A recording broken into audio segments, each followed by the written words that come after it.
What's going on, guys? This is a quick, I guess, video about what a reflection upon Evander Holyfield, who, of course, is the standout boxer in a pretty jam-packed 2017 Boxing Hall of Fame class, which he joins with Glenn Tapia and Antonio Marco Barrera. Those are two great fighters, but Evander Holyfield, was obviously the guy who was a no-brainer, one of the greatest heavyweights of all time. Often people, also say that he is the greatest cruiserweight of all time. Of course, you remember his two fights against Dwight Muhammad Qawi, and he captured the lineal cruiserweight championship before moving up. Now, I will mention, though, of course, that he was linked to Balco HGH use, but again, I don't think he ever tested positive, and just because one guy tested or is a quote unquote dirty, we don't know who was dirty. We don't know if Mike Tyson took any PEDs. We don't know if Lennox Lewis took any PEDs. So I think that it's fair to not really harp upon that, because you can't differentiate between the guys, because there was no VADA testing back then. There's no guys, there's no Nonito Donaire in the heavyweight division who for sure was clean. So you cannot say one way or the other. So I choose not. I choose personally not to hold that against him. But anyways, I will continue. It is unfortunate, though, that he's most famously known for the ear bite incident, obviously, which is in the second Mike Tyson fight, because he beat the shit out of Mike Tyson in the first fight. So it was only in the rematch, of course, that crazy incident happened.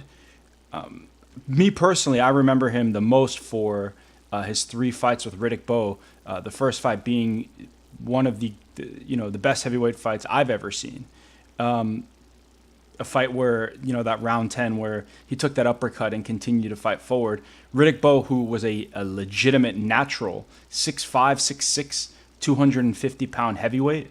Evander Holyfield, 6'2" ish, but he had a much smaller frame. Riddick Bowe had at least 20 or 30 pounds and a much larger reach advantage him. And those fights were excellent, right?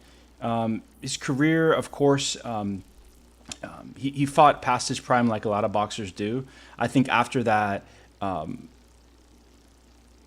the Lennox Lewis fight, right, in 1999, a fight where the rematch occurred, a fight where a lot of people thought that he lost the first fight. He aged a little bit, and he took a lot of damages, losing to guys like Sultan Ibrahimovic, Nikolai Vulev, who was that 7-foot guy. So, if you look at his resume, he definitely is one of the best heavyweights of all time, for sure. And as far as where I place him, right, and also it's just interesting to note that although Riddick Bowe beat him 2 out of the 3 fights that they had. When I look at the all-time list, I have to put him above Riddick Bowe, because Evander Holyfield never ducked anybody. He fought Mike Tyson, Lennox Lewis, Riddick Bowe, Michael Moore, these guys, and it's most notably known that Riddick Bowe, who was a great fighter, and I personally love Riddick Bowe, never faced the emerging number one heavyweight in that era, which was Lennox Lewis, right?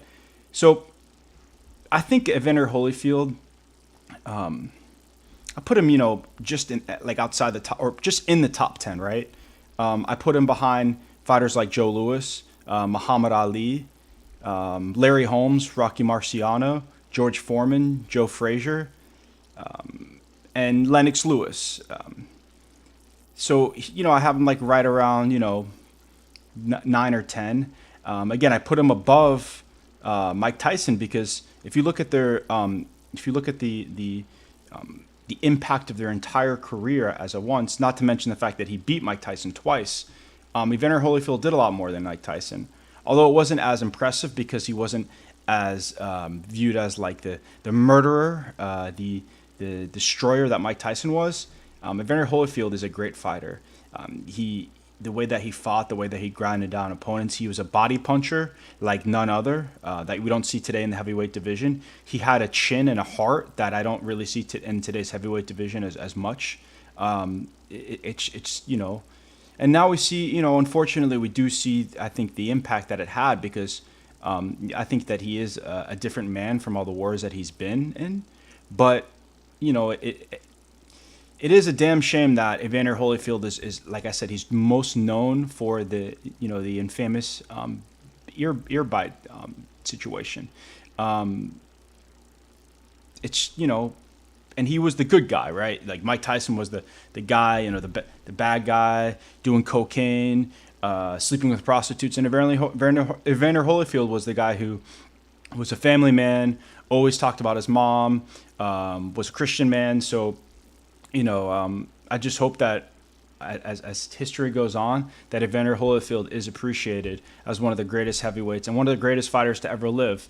When just and even if skill set, some guys might be better, some guys might have better resumes. Just the heart and the heart alone was is admirable. So again, I want to congratulate personally Evander Holyfield for helping me get into the sport of boxing. I'm enjoying it, watching his fights. And if you guys haven't seen the trilogy, you guys should definitely watch the Riddick Bowe Evander Holyfield trilogy. The first fight was an excellent fight, and I think the second fight was the one where the guy was on a parachute, and he came, and it was in Vegas. I think they had an open air arena. I don't know the exact arena, and it was like a stunt guy, and he came down in the middle of the fight. He landed in the middle of the ring. Possibly he could have hurt, but not in the middle of the ring, just outside the ring. And then Riddick Bowe's I guess entourage beat the shit out of him. So Evander Holyfield, one of the greatest of all time. Congratulations. I'll be coming back with more videos later this afternoon about, Andre Ward, Sergey Kovalev, and other things. Later, guys.